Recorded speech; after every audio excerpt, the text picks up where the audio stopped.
আমি আর আমার সাথে আরো কয়েকজন বন্ধু এসছে, তো একটু এদের সাথে পরিচয় করিয়ে দিই। মানে কথা মনে পড়ে যাচ্ছে ছোটবেলায় যে আমরা মায়ের কাছে গল্প শুনেছি, বইয়ে পড়েছি সেই রামায়ণের গল্প। হে এভরিওয়ান, নমস্কার। আমার নতুন ভিডিওতে সকলকে স্বাগত। আজ আমরা পৌঁছেছি উত্তরপ্রদেশের অযোধ্যা শহরে।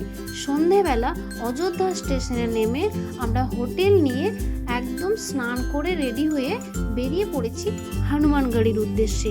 এই মন্দিরটি প্রায় 300 বছর আগে সাধু গুরু গোবিন্দাচার্য দ্বারা প্রতিষ্ঠিত হয়েছিল। অযোধ্যার মূল শহর থেকে প্রায় 1 কিমি দূরে এটি অবস্থিত। এই মন্দিরটি ভগবান রামের অমর ভক্ত হনুমানের নিবাস হিসেবে পরিচিত। প্রতিদিন ভোর ও সন্ধ্যাবেলায় হনুমানজির আরতি হয়, আর এখানে হনুমানের জন্মতিথি উপলক্ষে বিশাল আয়োজন করা হয়। সবাই এখানে হাতে ফুল, মালা, প্রসাদ নিয়ে এগিয়ে যাচ্ছে হনুমানজির পুজো দেওয়ার উদ্দেশ্যে, আর সাথে আমরাও এগিয়ে যাচ্ছি।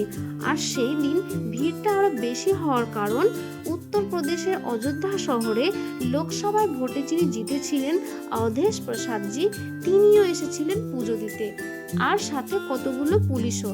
তাই ভিড়টা যেন বেশি হয়ে গেছে। আর ভিড় অতিক্রম করে আমরা ধীরে ধীরে এগোতে থাকি, আর শেষ পর্যন্ত হনুমানজির কাছাকাছি এসে আমরা পুজো দিয়ে দর্শন করে সেইখান থেকে বেরিয়ে পড়ি।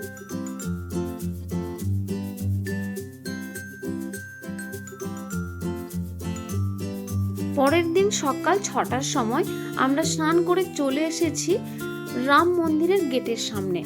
হিন্দু ধর্মাবলম্বী মানুষদের কাছে রাম মন্দির একটি তীর্থস্থান। দীর্ঘ আইন জটিলতা সমালোচনার মধ্য দিয়ে অবশেষে 22শে জানুয়ারি 2024 ভগবান রামের প্রাণ প্রতিষ্ঠা করা হয়। এখানে সবাই দাঁড়িয়ে আছে আর অপেক্ষা করছে কখন গেট খুলবে আর আমরা কখন ভেতরের দিকে প্রবেশ করব। রামের এক জন্মভূমিতে তো এখন আমরা কয়েকজন বন্ধু মিলে আমরা এখন পুরো রাম মন্দির অযোধ্যায় এখন ঘুরবো, তারপরে দশরথ ভবন যাব, কনক ভবন যাব, একে একে সব ঘুরবো। তো তোমরা দেখতে থাকো। আমরা এখন মন্দিরের দিকে প্রবেশ করছি। তো আমি আর আমার সাথে আরো কয়েকজন বন্ধু এসছে, তো একটু এদের সাথে পরিচয় করিয়ে দিই। তো এ হচ্ছে সোমেন, এ বিপ্লব, এ রিতেশ, আর এ হচ্ছে শ্যামল। জয় শ্রীরাম, জয় শ্রীরাম, জয় শ্রীরাম। তো আমরা এখন মন্দিরের দিকে ঢুকবো আর সবকিছু দেখবো একে একে।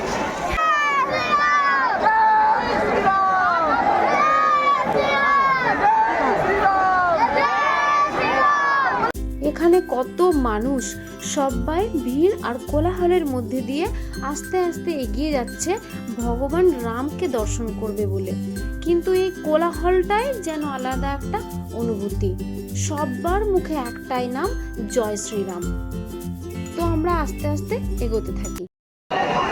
আমরা এখন চলে এসেছি একদম অযোধ্যা মন্দিরের ভেতরে, আর এইখানে জুতো জমা দিয়ে আমরা সামনের দিকে এগোতে থাকবো।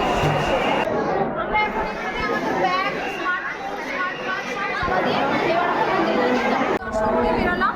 আর আমরা আমাদের লকার থেকে আমাদের ব্যাগ, মোবাইল, ঘড়ি যা নেওয়া নিয়ে নিয়েছি, আর ছোট ছোট দুটো প্রসাদের প্যাকেটও পেয়ে গেছি। এবার আমরা বাইরের দিকে বেরোবো। মন্দিরের ভেতরে মোবাইল নিয়ে প্রবেশ করা নিষিদ্ধ বলে কিছু দেখাতে পারলাম না, তবে ভেতরটা এত সুন্দর, এত সূক্ষ্ম নকশা। আর এই সূক্ষ্ম নকশাটি তৈরি করেছিলেন আহমেদাবাদের সোমপুরা পরিবার।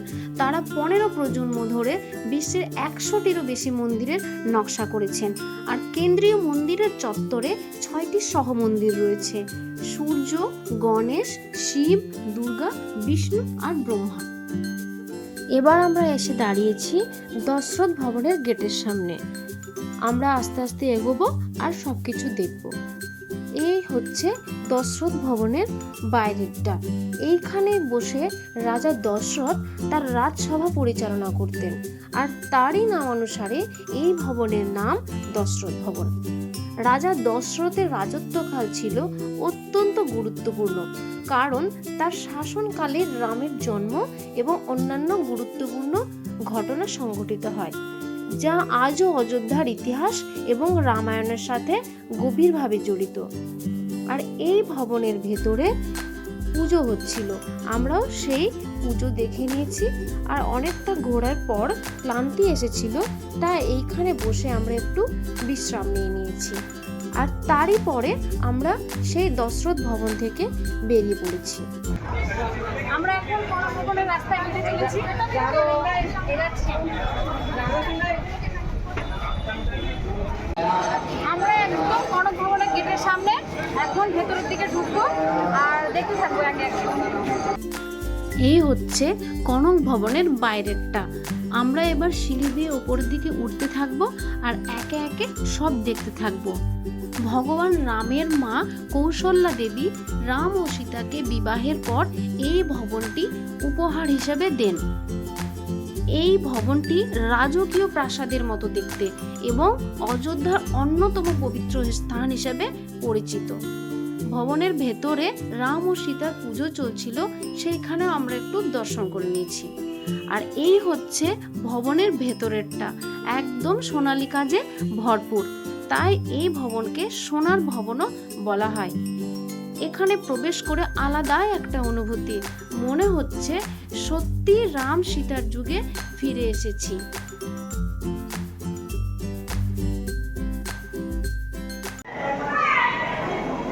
আমরা এখন কনক ভবনে, এত সুন্দর ভবনটা, তো একটা মানে কথা মনে পড়ে যাচ্ছে ছোটবেলায় যে আমরা মায়ের কাছে গল্প শুনেছি, বইয়ে পড়েছি সেই রামায়ণের গল্প।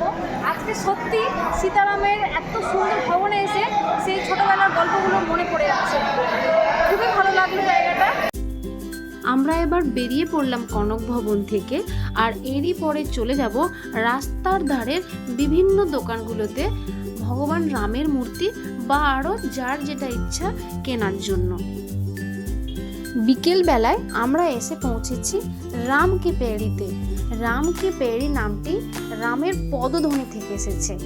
এটি রামচন্দ্রের জন্মস্থান হিসেবে পরিচিত অযোধ্যার আর একটি গুরুত্বপূর্ণ অংশ। এটি সরিয়ু নদীর কৃত্রিম একটি জলধারা।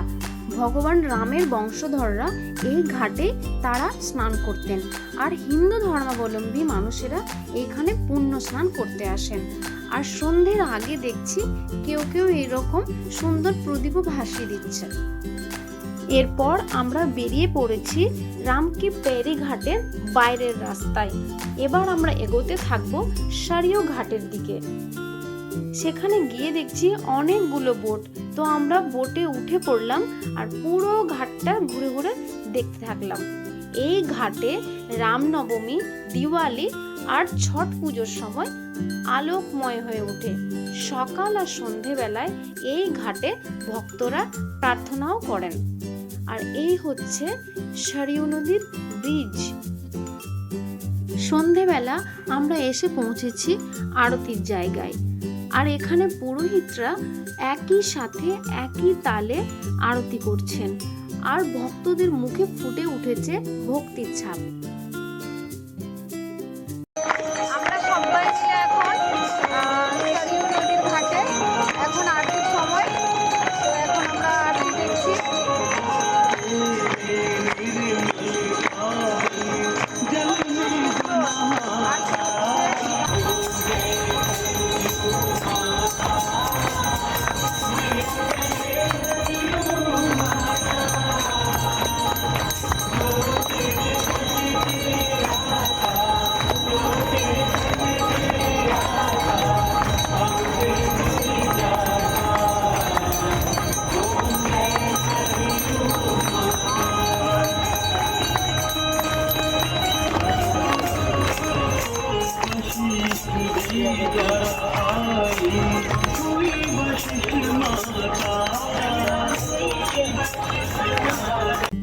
আরতির সময় আলাদা এক রকমের গন্ধ, এক অদ্ভুত শান্তি, যা এই পরিবেশকে ভক্তিময় করে তোলে। আর এখন আরতি প্রায় শেষ।